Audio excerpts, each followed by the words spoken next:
Recently, I was tasked with sculpting an older gentleman at work who has a lot of wrinkles in his face, even during a neutral expression.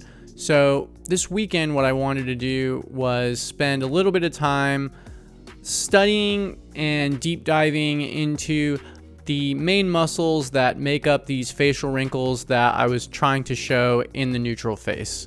I hit Anatomy for Sculptors and a couple of YouTube videos, and what I'm going to do here is take all those notes and things that I learned and compile them into a tutorial video for you to reference and for me to reference a little bit later. Let's go ahead and jump right into it. As sort of a prologue to today's video, let's stop and just quickly look at the three main pieces of reference that I use to create the sculpture that we saw at the beginning of this video. I'm generally familiar with the muscles of the face, but it has been a while. I have been struggling a little bit with wrinkles, so I tried to find a couple videos that I'd watched in the past on some bus trips that broke down the muscles of the face in relation to basic expression and movement. So this video here by Neural Academy, Muscles of Facial Expression and Mastication. This video here by Sam Webster, Muscles of Facial Expression Anatomy. And this book here, Anatomy for Sculptors, from anatomyforsculptors.com, were all key in doing the prep work that was necessary for making the sculpture. I highly recommend, after watching my video, to try and purchase a book. If you can't purchase the book, at least try and watch these two videos. They're going to give you a little bit deeper of an explanation than I am over this topic. Believe it or not, before I opened Photoshop or did anything after going through some of my reference, I actually compiled a Word document that outlined the problem I was trying to solve, as well as the list of terms that I had looked up, which would be like the names of the muscles of the face. So we have our problem breakout here. This is something you can use really for anything. You have the character, which we'll just null because it was for work. The client, which is null. I'm not going to share that right now. And then we have the problem breakout. Insert name requires realistic looking wrinkles, forehead especially, that represent skin that is wrinkles because skin is bulging together. So I just put some bullet points. I currently do not know the muscles of the region of the face in a way that instructs me on how the wrinkles work. I need to focus and have a clear understanding of how they work. I have mainly leaned on reference of my face, photos, and graphic two-dimensional foundations to sculpt this area. This approach is no longer working. My solution: construct a more informed view of these regions through more direct teaching reference that explain how these areas work foundationally and apply that knowledge to my current sculpt to the best of my ability. I currently have some loose notes and a provided example of what is being asked for. Anatomy for Sculptors has a section on these regions. YouTube may be a resource, and I can document all my findings here. Then I created a Word document with my basic list of findings. So I've also divided these into 3 zones of the face, which we will talk about in the Photoshop section. But essentially you have the top zone, the middle zone, and the bottom zone of the head or facial muscles. This is sort of helps break things up into digestible chunks. I've grouped the muscles that are in there, and I've given a short explanation of what they do. And now I have this document forever. Let's go ahead and scroll through this just so you can read it. I highly encourage you, when you run into problems, to make these sort of breakout documents for yourself. They're going to save you a lot of pain later. They're going to also allow you to be a little bit more academic and knowledgeable on your subject matter and help other people, your friends, family members, maybe coworkers, when they run into these kinds of artistic problems. Let's go ahead and kick off in Photoshop before we watch the sculpting video. I think that if we go ahead and talk about everything up front and end with just some music and watching me sculpt, we'll understand a little bit more what it is that we're seeing. We have our sculpture a render of our sculpture here, and I'm going to use this to make some cliff notes for you of what I learned watching the videos and going through the Anatomy for Sculptors book. I spent probably a solid 4-5 hours just studying, going through the book, looking through some reference material on YouTube and in my own personal library. And the 2 videos that I showed at the beginning in the Anatomy for Sculptors book, I feel ended up being the most useful and the things that I drew the most information from. What I did is, before I started anything, I made sure to grab the names of all the muscles and organize them into 3 different zones, so that way I didn't get overwhelmed. So I'm going to go ahead and break down those zones over the sculpture that I'm going to show at the end of this video. So you have, I'm calling it zones for this video, but essentially you have 3 zones of muscles in the face. I created 3 zones just to make things easier. You have the group of the top zone of the head, the middle zone of the head or the face, and the bottom zone of the face. And they all have a bunch of names and everything's really complicated. We'll go ahead and start with the group 1, the top zone of the face. These aren't all the muscles. These seem to be the main muscles that these videos and the book talk about in relation to just general facial movement. There's a lot of muscles in the face, some of which I believe they're not even sure what they do. We're just going to talk about some of the basic ones.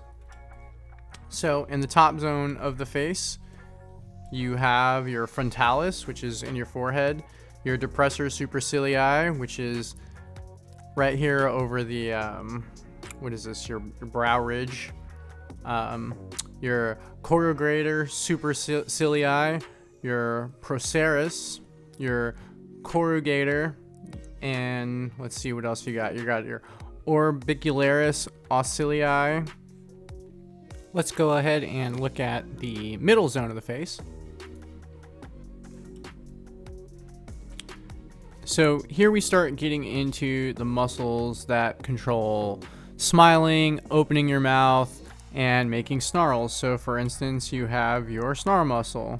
You have your levator labiae supercilius, your zygomaticus minor, your zygomaticus major, your risorius muscle, a few other muscles going on in here, but from what I understand, these are the main muscles in control when you're moving your mouth.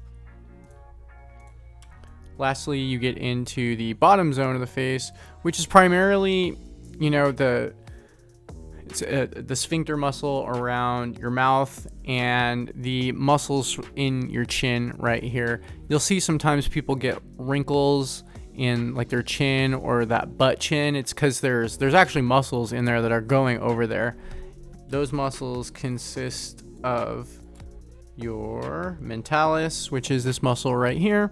That's the one where again you get kind of like that butt chin, or you just get like weird wrinkles. You notice it on people when they get older, and that's because the skin is being like subtly pressed there. You'll see some emotions, they do use the mentalis. It's not something that's used quite a lot. Your depressor labii inferioris, and of course the giant muscle, your orbicularis oris. Now you'll notice that the orbicularis muscles, you have them around your eye, and you have them around your mouth, and then of course you have them around your butt because they're all sphincter muscles. This is probably something good to screen capture for just a quick reference. I would highly recommend actually going through and doing your own exercise, going through this material and overlaying your own study and trying to understand where these things are and referencing it back on your own work. I find sometimes that personalizing your own tutorials or your study materials can really help it sink in and give you something that not only do you understand, but is meaningful to you on the inside. I don't think the main takeaway of this video is, hey, this is everything need to know about facial anatomy. What this video is really about is how you should go about studying things. So what you need to do is, when you're approaching something that you've never done before, is gather some reference, gather the names of everything, consolidate these things into bite-sized chunks, and make yourself diagrams for later. You know, it's akin to eating your vegetables. If you eat your vegetables, especially before the main course, everything is going to go down a lot better. Something you should note too is I did organize my Photoshop layers. This is something that your future self is going to thank your past self for. So set things up so that you can reference things quickly and easily. What I found to be more important than the names of the muscles was the idea of how wrinkles work sort of in general in relation to what the muscles are doing, which is actually super simple. I think it's probably the most simple and the most eye-opening thing. I noticed there are some exceptions to this rule, but the rule is generally true everywhere. So the wrinkles run perpendicular to the direction of the muscles. That's it. Super easy. So, you know, you have parallel lines. Wrinkles don't run parallel to the muscles. They run perpendicular. So we have our frontalis muscle here, and it's going this way.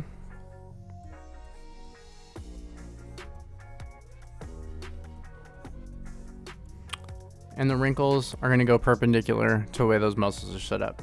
You're going to see that everywhere. These muscles go this way, so the wrinkles go this way. You have these muscles going around in here. The wrinkles go over the eyes perpendicular. Happens all over the face. It happens everywhere. It's super simple. It's one of the most simple but mind-blowing things I've ever learned about wrinkles.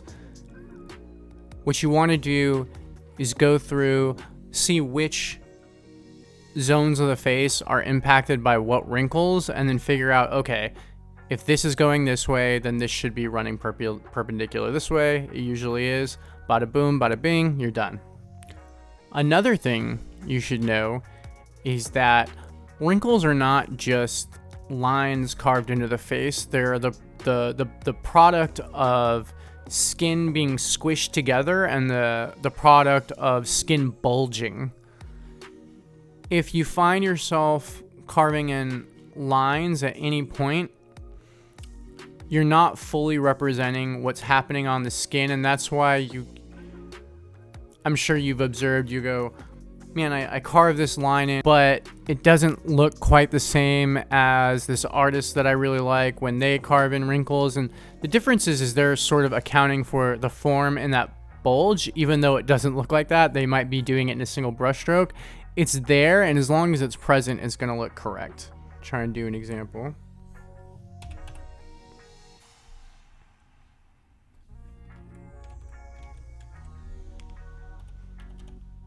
Typically what people do is they grab the dam standard and they carve in some lines. Maybe they crisscross them. And they can't understand why these feel like they're just drawn in and they don't quite feel like the wrinkles built into the skin. And that's because the wrinkles are the byproduct of skin meeting and bulging. So what you want to do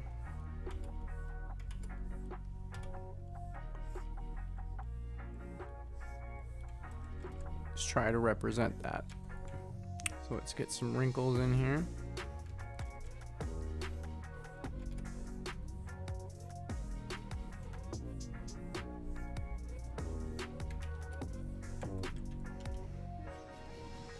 So I used the clay buildup brush, and now I'm using the H polish brush.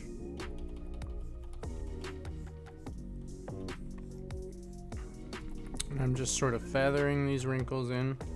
And now that I have a little bit of depth,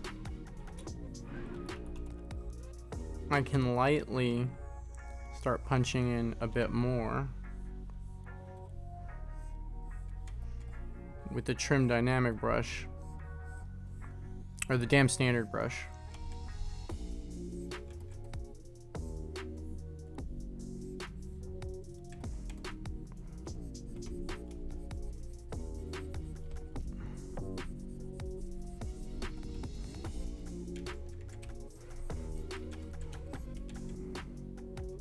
Flatten brush is very good too.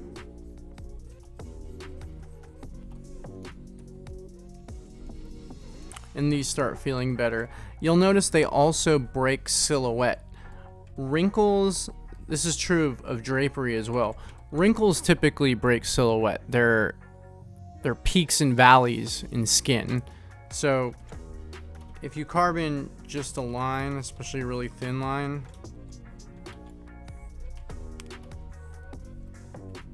it's very flat. It's not really breaking the silhouette. These feel really good. These feel like skin that's like starting to bulge and compress together. This is all I'm really doing in the video that we are about to watch together. I'm not really going to do very much commenting on the video moving forward. What we're going to do is we're just going to go ahead, we're going to play the video, we're going to put on a little bit of music, and we're just going to watch me punch in the wrinkles going perpendicular to the main muscles of the face that we studied. And I'm just going to do a study using Sir Ian McKellen because he has a lot of wrinkles. It's very important to understand though, I'm not going for likeness. I'm going to just practice wrinkles. The likeness is kind of there. It really was not the exercise. If you want to do this exercise, choosing him or somebody else with a lot of wrinkles like him is the best thing you can do. There are elders with much thinner skin and thinner wrinkles. Those weren't as helpful to what I was looking for. I liked that he had a lot of gravity in his face and a lot of like thickness and all these different kind of things. I felt it made for a much better study. So without further ado, let's go ahead and kick back, watch the video.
I hope you enjoyed that video. I hope you enjoyed seeing the process of compiling the Word document, sort of doing the homework, and getting all our ducks in a row before jumping in and seeing the sculpture.